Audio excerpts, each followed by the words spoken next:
বাঁচবে যিনি ইনহেলার নেন মেয়াদোত্তীর্ণ ওষুধ দিলে জীবন মরণ ইস্যু, তাই না? আপনাকে সতর্কতামূলকভাবে 20,000 টাকা জরিমানা আরোপ করা হলো। জিত্রিন অ্যান্টিবায়োটিক, শিশুদের অ্যান্টিবায়োটিক। তো কি মেয়াদোত্তীর্ণ ওষুধ এখনো বিক্রি করেন? করেন না? একটু আলো দেন, আমরা একটু দেখি। রাখেন, একসাথে রাখেন। 8, 9, 10, 2 মাস আগে মেয়াদ শেষ। এটা কি ইনহেলার নাকি? এটা ইনহেলার না? বাঁচবে যিনি ইনহেলার নেন মেয়াদোত্তীর্ণ ওষুধ দিলে? জুলাই মেয়াদ শেষ, গত মাসে মেয়াদ শেষ 9। হ্যাঁ, জুলাই 24। জিত্রিন, এটা তুমি অ্যান্টিবায়োটিক, তাই না? অ্যান্টিবায়োটিক, শিশুদের অ্যান্টিবায়োটিক। কতজন স্টাফ কাজ করেন এখানে আপনারা? আলাদা করে রেখেছেন?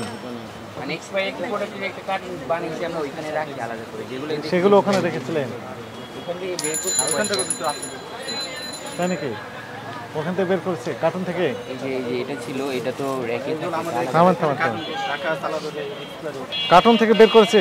না স্যার, কার্টুন থেকে বের করিনি, ওই র্যাক থেকে বের করেছি। আপনাদের এতগুলো ক্যামেরার ভেতর আপনি কিভাবে কথা বলছেন?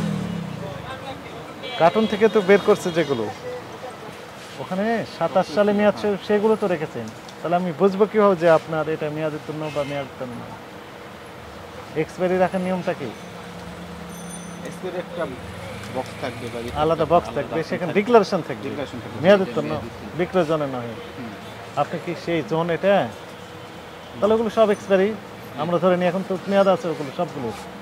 কি বলবেন তাহলে? বলেন আপনার ব্যাখ্যা কি? এগুলো মেয়াদ আছে না নাই?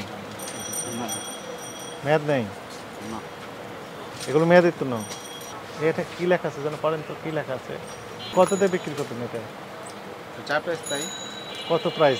এমআরপি তো লেখা নেই। আপনি বলেন যে এমআরপি লেখা নেই, তাহলে যা প্রাইস তাই, মানে কত প্রাইস কিভাবে বুঝবেন?